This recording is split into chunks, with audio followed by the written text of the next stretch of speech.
Johnny turned to see her prance down her porch steps and jog up beside him. "Chilly this morning," she said. "Why didn't you wait for me?" "Just lost in my thoughts, I guess. Listen, Emmy, sorry about last night. It was good for you to stop by and to offer help." She smiled. "I'm glad you decided to come to school. It hasn't been the same without you." She rolled her eyes.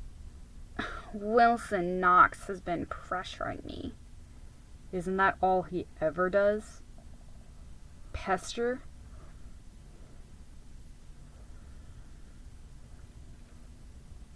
Emily chortled. He hasn't been mean or anything. More like a fly that keeps buzzing in your face." She swatted her hand at an imaginary Knox gnat. Johnny grinned. They had just passed the library when a very large boy Johnny hadn't seen before jumped in her path. He stood a full 3 inches taller than Johnny was, and was half again as wide. "Well, isn't this sweet? 2 lovebirds strolling together to school." The boy's voice bottomed out a full octave lower than Johnny's. He walked up to them close enough that Johnny smelled garlic on his breath.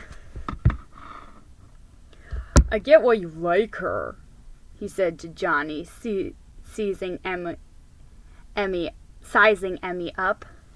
"But honestly, Toots, I have no idea what you see in this sap." Emily bellowed. "What I see is intelligence, but I don't expect you to recognize it since you obviously have none yourself." The sneer on the boy's face fell so fast, Johnny might have thought his chin had been greased. He turned to walk away, then quick spun around and slugged Johnny square in the eye. Once the stars stopped spinning and he regained his senses, Johnny realized that he was on his back in the snow, looking up into what he could see of the gray sky. Most of his view was obscured by the boy, who towered over him. It was obvious to Johnny that the thug wasn't finished. "What was that for?" Johnny asked, standing back up. "Your girl insulted me." "Well, I ain't gonna hit no girl." Johnny got into his karate stance, just in case round 2 started. Instead, Emmy jumped in front of him and slugged the boy harder on the shoulder. The brute laughed. "You hit like a girl, but at least you put up a fight, which is more than I can say for your boyfriend." Just then, Wilson Knox ran up. "Hey, knock it off, Farnsworth!" The boy stepped back a foot. "Leave them alone," Wilson commanded. "I didn't mean nothing by it," the boy said, raising his hands in surrender. The moment seemed oddly strange to Johnny. The boy could easily have handled Wilson if he wanted to, but for some reason the presence of Wilson Knox diffused the situation. "Thanks, Wilson," Johnny said. "But Emmy packs a harder punch than he does. You might want to protect this guy from her." Emmy chuckled. The boy turned beet red. His nostrils flared. Johnny expected him to take another swing and readied himself. A few bystanders had gathered to watch. "Get lost now," Wilson bellowed, "or you're gonna have me to deal with." "He's grandstanding," Johnny thought. The bully slowly nodded. Sure, I'll leave." He bent down to pick up his school bag. Johnny relaxed, brushed the snow off his clothes, and took off his cap to straighten his hair. He turned quickly when Emmy screamed, "Look out!"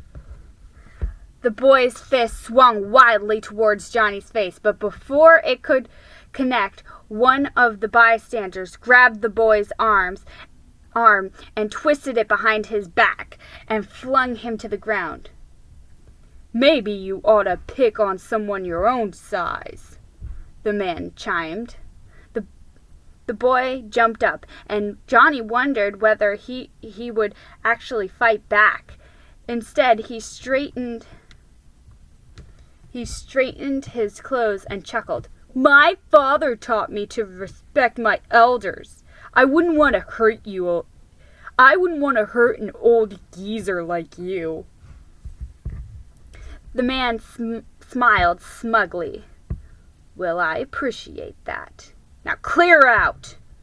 Wilson chimed in again. "Yeah, Farnsworth, clear out, now." This time Johnny thought Wilson actually meant it. The boy huffed and walked away toward the school. The other bystanders walked off as well, chattering about how disrespectful kids are these days, and how they would never behave that way in their day. The man gently lifted Johnny's chin. "That eye's already swelling," he said. Johnny turned to him. I noticed. Thanks for your help, mister."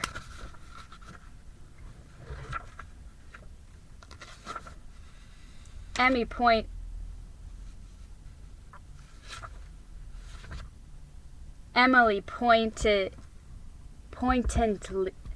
added, "And thank you too, Wilson." Johnny reluctantly agreed. "Yeah, thanks." Wilson jerked his head, flinging a long shock of hair out of his eyes. He stood a bit straighter and his chest puffed out. "You're welcome. I saw you were in trouble, and I thought I should step in." Emmy turned to Johnny, sizing up his injury. "What is it with boys? They always have to use their fists to settle things." "I used my face," Johnny winced, "though I recall you giving him a nice punch." "That's different," she dismissed. Johnny held out his hand to the man. "I'm John Whitaker."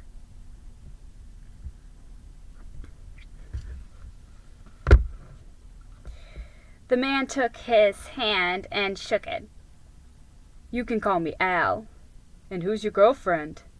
Johnny started to explain that he and Emmy weren't boyfriend and girlfriend, but Emmy beat him to that punch as well. "I'm Emmy, and we're just friends." "Ah, nice to meet you, Emmy." Wilson held out his hand. "I'm Wilson. Emmy and I are just friends too," Emmy interjected. Johnny smiled, then winced again. His face throbbed. Al noticed. "You might want to get some ice on that. It's a beaut."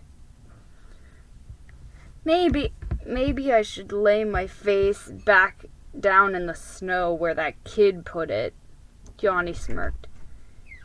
Who was that goon anyway? Farnsworth, Wilson jumped in. Lonzo Farnsworth. He's new. Just started Monday. Where did he come from? Johnny asked. How would I know? Wilson looked offended by the question. So Mr. Owl, Emmy asked, do you live here? I don't remember seeing you. Nah, visiting relatives. Though it is a nice town, he said, looking up and down the street. Who? Johnny asked. Who what? Who what? Who are your relatives? Oh. Al seemed oddly surprised by that question. He brushed it off. No one you'd know. It's a small town, Johnny said. I probably should get to school, the man interrupted, and I need to take off myself errands. He put his hand on Johnny's shoulder. Take care. He winked. Oh, and you might practice blocking punches.